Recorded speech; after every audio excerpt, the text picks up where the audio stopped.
Hello everyone and welcome to Numa, the second DLC of Cold War at War. Before I begin, this is my third attempt at recording this video because the 3 times I've done it, the video just decided to cut off randomly. So fingers crossed that this video is released. We are playing Numa this time round, a map that is an interesting one within the wider community of COD Zombies because people like it, but then there's also a lot of people that don't like it. We're gonna get straight into what I'm gonna talk about, and that is just the general atmosphere of this map. And that's one thing that I do generally remember a lot about this map is the overall setting. You spawn in, and you spawn in a wooden cabin, a much different contrast to a concrete solid building of Verrucht and Nactaron Totem. Now, I do generally love the aesthetic of this map. It is a swampy environment that you are stuck in, and instantly right off the back, I mean, we are now in an open environment. We have more free roam, but we're going to talk a bit more about the gameplay a bit later on. But let's just talk about the general atmosphere. The atmosphere of this place is damp.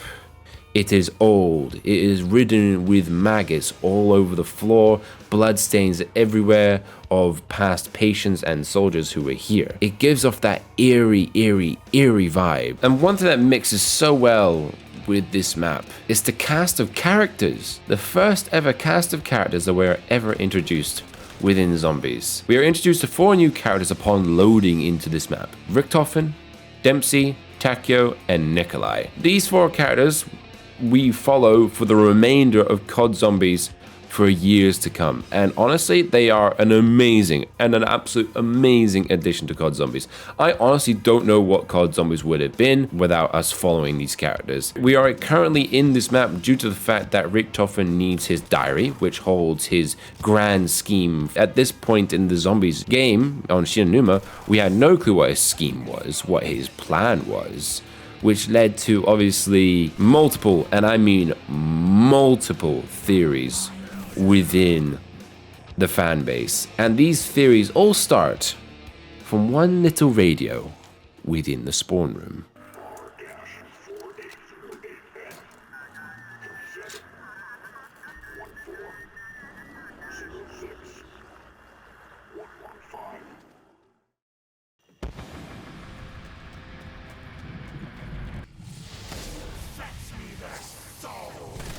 These dogs that were added within this map were a terrifying feature. When I first saw these dogs here, I was absolutely terrified. I was in this exact same spot I'm standing at right now. It is horrifying, to say the least. And I would say that these features alone is what makes this map so good in a lot of people's eyes. The atmosphere, the characters, and the new dogs all work together to create this new experience. Now, I want to quickly transition into the next thing, and that is the gameplay of this map. It introduces loads of new things.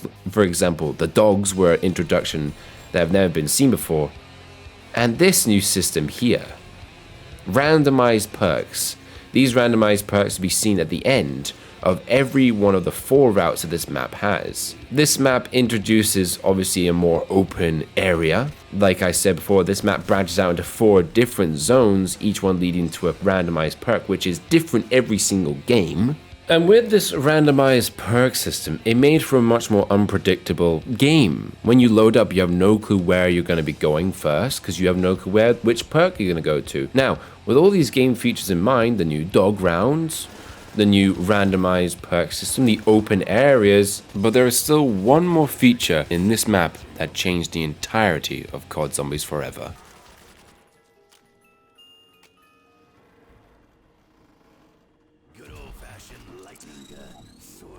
The Wonderwaffe DG2, quite literally in English, the Wonder Weapon, and the first ever Wonder Weapon to be added within COD Zombies. This thing changed the entirety of Zombies forever. In every map that you'd see from here on out, there would be one Wonder Weapon added into each map. The Wonderwaffe was a weapon that could kill zombies no matter what round you got to. If you were at round 50 with increasingly tough zombies, this weapon would kill them instantly without a struggle. Now, with all these things being combined, surely this should make Numa one of the greatest zombies experiences within this game. But for some reason, within this map, that is not the case. And obviously with all these things in mind, with the One Dwarf, with any gun that you have in your hand, whether that be the ray gun or the PPSH, you are practically an unstoppable juggernaut. There's a problem though. It makes the player too strong. This map has massive open areas. You don't really have to worry about spacing because you have all the space in the world. I mean, look at this. You also have the One Dwarf, you have the ray gun, and you also have relatively powerful weapons like the PPSH, the Browning, the MG42. You have all these things helping you out, and it makes the overall experience of Shi No Numa quite easy. In fact, it makes it quite boring in simple terms, is what a lot of people use. I asked my friends, my brother, and anyone else who had played Shi No Numa back in the day, and I asked them what do they think of this map.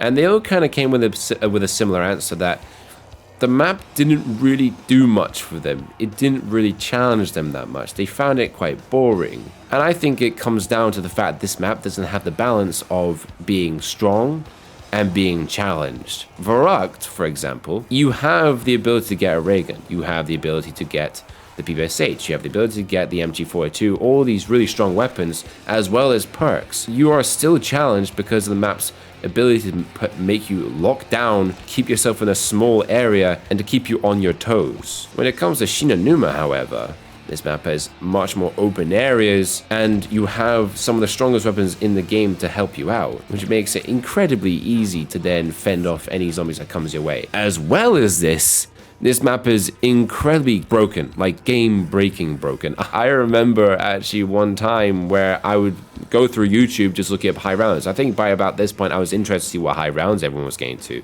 And I saw Shi No Numa, and some of the high rounds people were getting to on this map were ridiculous. The rounds that some people were getting to were in the hundreds, the tens of thousands. Every map has a specific round cap. Round 1 spawns 6 zombies. Round 3 or 2 spawns about 12 zombies, and so on and so forth, the number increases. That zombie cap would round at about 24, meaning that you would fly past these rounds almost absolutely instantly, which made the experience even easier to get to high rounds in this map. There were loads of other glitches, like the box glitch, where you get every single weapon from the box. There was the strafe running glitch. There's loads of glitches that you would see in this map. Personally, Black Ops 1 is an unbelievably fun experience to play Shi No Numa on. World at War is so broken. I cannot tell you how many times I've died just recording this video to ridiculous glitches. But I think the main thing that does not help this map is its gameplay. The fact that it makes the player too strong.